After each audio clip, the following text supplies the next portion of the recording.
Hi guys, my name is Stavros. I'm the author of the Tome of 6, Book 1 of the Fateful Force, and I'm also a Warbow archer. And today we have another Warbow and armor test. Today's test is going to be testing our Warbows against double mail. Now what is double mail? 2 layers of mail armor, one on top of the other, to form a double layer of protection. Now, did they do this historically? We'll say like 2 mail shirts, one mail shirt on top of another mail shirt. We don't know if they did that specifically. They may have, they may not have. I'm not aware of any source material or any references of them doing that specifically, although some people do claim that that's probably what it was. However, what we do know is, at a minimum, that some mail garments or some pieces of mail overlapped with each other in order to create areas of the overall composition of armor a soldier would wear, areas of reinforcement. Now we see this commonly with coifs and collars that overlap with mail shirts in order to create an area of reinforcement there where there would be 2 layers of mail, specifically, from the neck to say just above or just below the collarbones. As well as we actually do see this in Ottoman configurations of armor, specifically with mirror armor, or what I believe I'm pronouncing it correctly, Krug armor. The Krug armor or the mirror armor is an Ottoman version of plate mail where we have these plates that are interconnected with mail. However, that vest goes on top of a mail shirt or a mail hauberk. So in those areas where we have gaps between the plates that are connected, I should say, with mail, well, if an arrow or a weapon, any weapon for that matter, strikes that area in between the plates, well, it would have to go through 2 layers of mail in order to, penetrate to the soldier wearing that particular armor. So in a sense, that would be a example of double mail from a practical point of view. But we want to test that in our test today. So this is going to be our 3rd test with mail on our channel.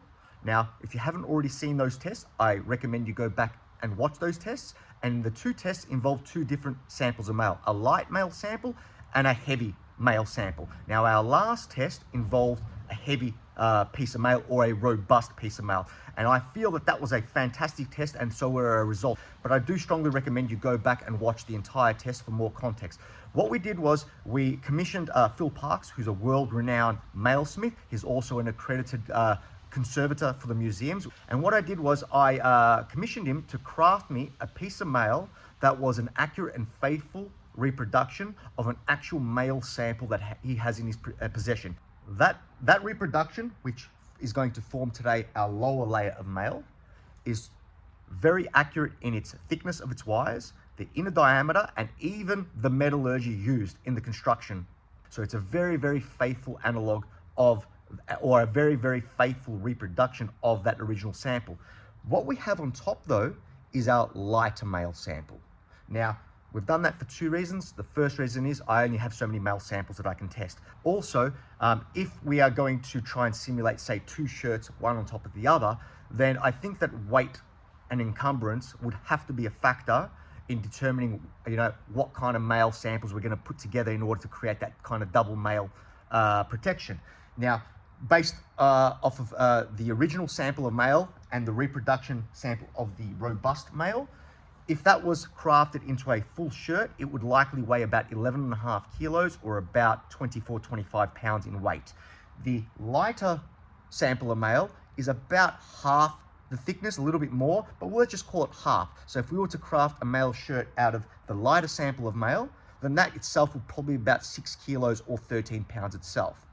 Now, historically, whether we go to antiquities, whether we go to the medieval period, whether we go to linear warfare and even modern warfare, soldiers typically are comfortable, or infantry I should say, are comfortable in being encumbered with a total kit of somewhere between 40 and 60 pounds. Now, certainly you can have more and you can have less, but that seems to be the kind of the sweet spot in terms of what soldiers are willing to wear and what are they able to encumber themselves with and fight effectively. If we go too heavy on the secondary layer of mail, then perhaps that will tip the scales to be too heavy, especially when we have to factor in things like helmets, the arming doublet or the foundational garment, which in this case, again, I'm using a 5-layer thickness foundational garment. And then we have weapons, of course, and if you want to put added protection, whether it be jack chains, whether it be leg protection, that's going to overall increase the weight of the armor. Now, of course, what you can do is you can reinforce sections of the armor with, obviously the robust mail shirt or herberk as the first layer of mail, and then you can put sections of, mail, again, robust mail, in order to reduce that overall weight, but you will only have kind of these areas of reinforcements rather than an overall protection. Of course, you can certainly do that. And we actually potentially see that in the Bayeux Tapestry. Now, this is not my opinion or me bringing attention to this. It was something that Matt Easton did say in one of his more recent videos in inspecting the Bayeux Tapestry and looking at the armors that are depicted within that piece of art. And what we did see in some of the depictions was these kind of square sections on the torso, specifically on the chest, which Matt hypothesized may potentially be a second piece of mail which reinforces the first piece of mail underneath. So this test is a continuation of all our mail tests. We want to see if we're upping the protective value of this mail composition by adding a reinforcement. Yes, it is a lighter piece of mail. I don't have two robust pieces of mail, but I think it will give us a good indication of whether this light piece of mail is at least equivalent, better, or worse than a 10-layer jack on top of the mail in accordance to that Burgundian ordnance. Again, we're going to start with our 90-pound bow, like we always do, because that gives us a point of reference to all our other tests, but we have put the 103-pound bow through some of these tests as well, and depending on the results we do see with the 90-pound bow, we will move to our 103-pound bow, and again possibly back to the 75-pound bow, especially if we're achieving penetration with a 90-pound bow. I will want to test a lighter bow to see how low can we go again in order to potentially penetrate this armor. But again, I don't know if it's going to penetrate. I don't know what's going to happen. So let's head on down to the range and let's find out. Okay, so we're down here on the range again. We have our 90-pound bow with us, and we're going to start with the needle bodkins. So first arrow is going to be a 763 grain wrought iron needle bodkin, Will Sherman arrow. That's gone straight through. Let's put another needle bodkin on it, another wrought iron one, 796 grain Will Sherman wrought iron needle bodkin. That's stuck in again. I'm actually going to bring the camera down this time before I put the war bodkins on. I'm not going to put any more needles on. They're both going through, especially if that second one is a clean hit, because I don't want to perforate the armor too much because I've got a few bows to get through. So let's bring the camera down and let's see how we went with these two. So the 800 grain arrow has hit a point of the more robust male sample, the middle layer of the armor that has been previously compromised. That's why it looks to have gone deeper than the other one. So we'll take it out and we'll retest the 800 grain arrow. I just want to put two strikes, clean strikes on this target, and then we'll move on to the next arrowheads. Okay, that's actually quite interesting. It has definitely hit two layers of the mail. It's a clean strike, but it's actually gone in and broken on. The head has actually gone all the way through the mail and the foundational garment and broken in the process as well, but it is an absolute clean penetration. What I will do is I'm going to leave it in there for now. I'm going to hit it with a couple cressies, and then when I peel the armor back, we'll be able to see how deep the head is embedded into the foam behind the armor to judge the penetration. We'll also be able to judge this type 7 as well to see how deep that's gone in as well. Okay, we're going to go with a Cressy war bodkin.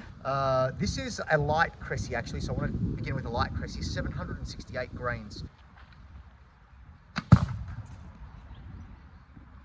That's bounced.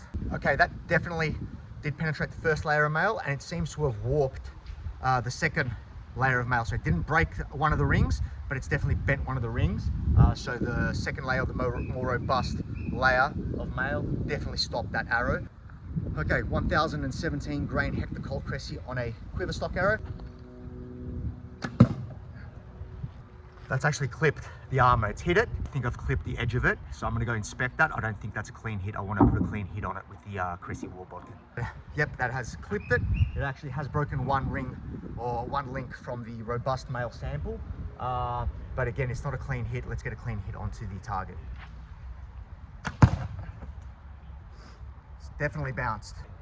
Let's just hit it one more time and see how we go. Definitely a bounce. Let's go over and inspect the damage the needles have done to the sample, and we can compare that to our last sample, but certainly with the Cressies, they do seem to be bouncing with a 90-pound bow. We can see that it's definitely buried itself beyond the socket. We don't know the precise thickness of the armor composition, the 2 layers of the mail and the 5 layers of linen. And when I do take the target off, the armor sample off the target, I may disturb the needles. That's actually quite significant. You can see the needle that broke sticking out. That's pretty much the whole head. And the other one, I did bring a ruler this time. I don't think I disturbed them at all. So we're looking at 95 millimeters of penetration. That's worrying. 95 millimeters of penetration with the 763 grain arrow, and the 800 grain arrow that broke is about less, 65 millimeters of penetration on that needle. But again, we saw the Cressies bounce, so let's take these out. I want to give the 763 grain arrow a go on the 75-pound bow before I move to the H1 Heavydraw. Okay, so we have our 75-pound English U Longbow by Boston Bows, 763 grain wrought iron needle by Sherman. Okay, that is definitely a clean strike. It has gone through. I don't think I'm going to bother putting another one actually on this with a 75-pound bow. I don't think we're going to prove anything more here. The penetration with the 90-pound bow seems to be comparable to our last test with the Burgundian composition, and this one appears to be as well. We'll confirm that. I'm going to take the armor off, try not to disturb it, and then measure how much of the arrow is sticking out the back, but it does look to be about the same. I don't think I've disturbed that actually, so that's how much it is. Gone through. I'll put the ruler onto it and we'll give you a measurement in millimeters. It is 55 millimeters, so slightly less than the 90-pound bow, but very similar to our last results with the Burgundian armor composition. I'm actually going to leave this needle in there because we know that we've perforated that point, and I'm going to go to the H1 Heavydraw and put some Cressies on this. I'm not going to bother with the needles with the H1 Heavydraw. I don't think we're going to prove anything, and I don't want to put too many holes into this so that we can get as many clean strikes on it as possible. Okay, 103-pound H1 Heavydraw with the 1017 grain Hector Cressie on it. Now I seem to be having a problem with my H1 Heavydraw. I strung it twice and it seems to be coming loose from the nocks. It might have been just me stringing it badly. It has happened before a couple months ago, and I haven't had a problem with it again. So it may have been an issue with me just not stringing it right. I wasn't concentrating. I wasn't putting the string into the nocks correctly. Let's see how we go, and hopefully we don't damage the bow or break it. Yeah, so got my gambeson on just in case. Let's see how we go. That's gone in actually. That's actually gone in. Let me see if that's a clean hit.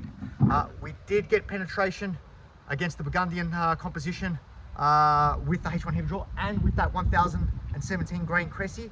I'm actually going to bring the camera down and let's see how we went, because I'm nervous using the H1 Heavydraw anymore because of that coming off the string when I did string it, and it's happened a couple times now. I might have to retire the bow. Yep, that is definitely a clean hit. I'm actually not going to disturb it. There, and we can see there, most certainly has. That is definitely a clean hit. I'm actually not going to put another strike on it though. Yeah, it might be time for me to retire the H1 Heavydraw, but you know what I am going to do? I'm going to take this needle out, and I forgot. I've got my 55-pound bow here with me. I've got a Pacific U Ravenbeak 55 at 28-inch pound longbow. It's my target archery bow. I'm actually going to put the 768 grain needle on it, and we said that at the beginning of the video, how low can we go? I'm really curious to see how low we really can go with a needle bodkin. So bear with me, let me take these out. Actually first what I'll do is I'll measure the Cressie to see how deep it has gone through, but it's most definitely penetrated. Okay, it doesn't look like a whole lot of penetration.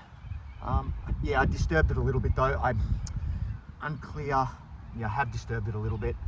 It hasn't gone that deep. I think it was that's the risk of taking it off the target and trying to measuring it, unfortunately. But I did show a side angle view, and we did see it did penetrate, and I think it penetrated about 30 mils.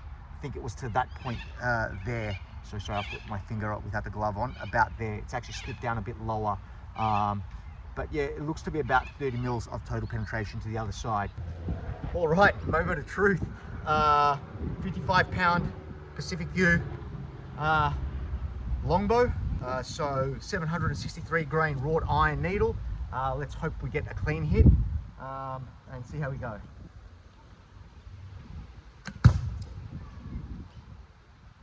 I think that penetrated actually.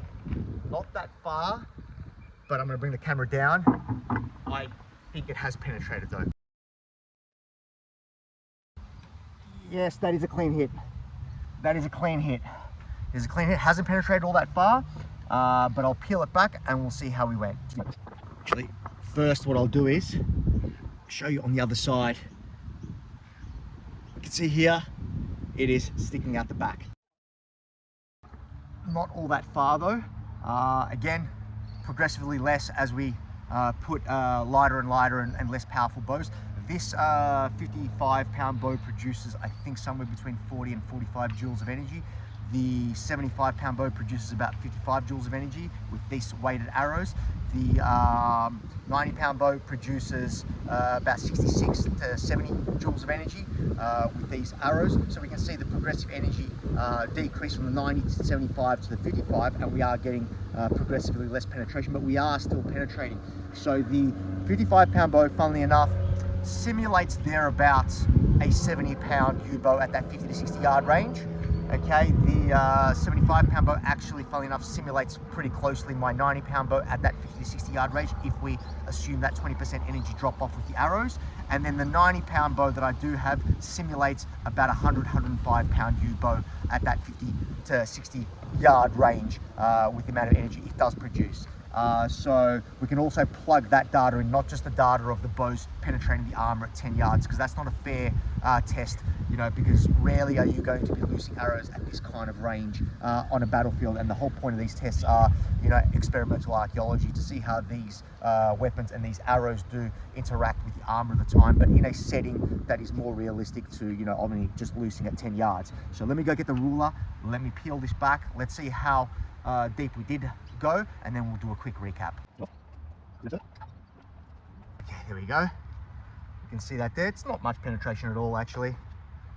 I'd say you wouldn't like being hit by that, but it's about 19 mils, 20 mils of pellet penetration, less than an inch. So yeah, you don't want to get hit by that. You're not going to be happy, but that's not going to really bother a soldier, I think. In a do or die situation, you could probably rip that one out and keep going. But it does give us that kind of comparison of the, you know, different weight bows. And I think what this test does is gives us a couple of data points that are quite valuable to us.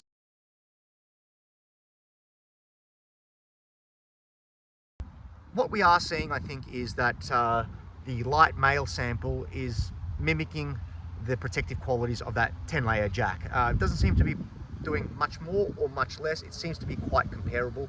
So I think that from that point of view, you know, wearing a second male shirt of the light sample is going to give you some protection, but for the added weight compared to having a 10-layer jack, it's probably not worth it. Now, we haven't obviously done two samples of heavy mail on top of each other. I'm sure that the results will change if we did that as well. But I think just from this experiment, yes, double mail does seem to be doing something, but not much more than what the linen jack was doing in the 15th century Burgundian composition. So I would say that the jack is superior in many ways. And the first is obviously it's not made of metal, so it's going to be cheaper in terms of the material. It's something that, you know, a soldier's wife, a soldier's mother, the soldier themselves can craft at home themselves if they wanted some extra protection. Also, it's not going to be as encumbering. So the gambeson that I'm wearing at the moment is about 9.5 pounds, but it's 30 layers of 150 grams per meter squared in density linen. The Steel Mastery linen is 190 grams meter squared. And so if I had a gambeson of that linen density here it would be about 21 layers for the same thickness as the one I'm currently wearing for 9.5 pounds. So we have 5 layers of linen plus another 10, so we'll call it 15 layers of linen in that Burgundian composition. We're looking at about a 6.5 pound garment versus, even in the light male sample, we're looking at 6 kilos or 13 pounds in total weight. So you're probably better off going with the linen jack, which is lighter and easier and probably cheaper as well to construct over the male. Now again, we haven't done a double male with heavier male with 2 pieces of robust male, and I can certainly see there would be cause to use like square sections of reinforcement in the same way we saw what could potentially happen in that Bayeux tapestry. But I don't have 2 robust samples of linen. I could have doubled up the Phil Parks one, but it's been perforated quite a few times, so getting clean strikes on it I felt would be hard to do that, and the more strikes I put on it, the less areas I can hit it with subsequent shots. Okay, one other thing we should add as well, which I forgot, is that obviously once again we are seeing a couple things, and that is the efficiency of the arrowheads, especially when now we've tried a 55 pound bow that's producing about 40 to 45 joules of energy, and that is able to penetrate double male. Granted, it's a light male that's on the front, but the robust male is a very heavy duty, very robust, high quality male, faithful reproduction of a 15th century male shirt that Phil Parks has in his possession, and we are able to see a 55 pound bow with as low as 40 to 45 joules of energy do penetrate that with the needle bodkin. So again, we are seeing efficiency of the arrowheads really do matter, and we are seeing that when you can have a bow that low now penetrate good quality male, there's probably a reason for that transition from male to plate, or maybe there's a reason why I should have tried a double layer of male of more robust male. I think that having seen how far that did penetrate with a 55 pound bow, I definitely think that the 2 layers of the robust male probably would have actually defeated those arrows.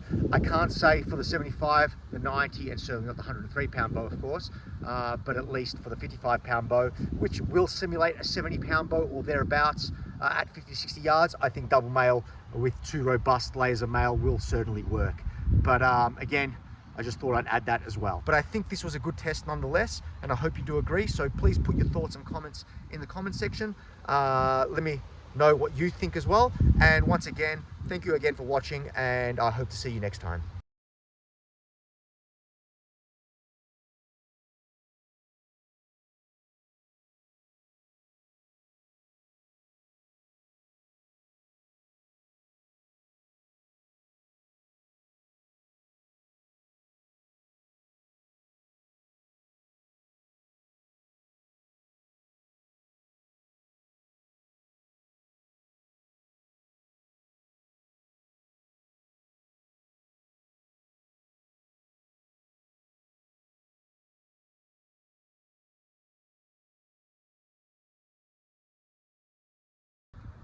Okay, 1017 grain Hector Colt Cressy on a Quiverstock arrow.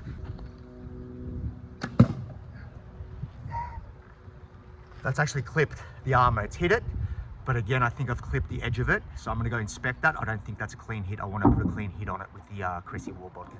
Yep, that has clipped it.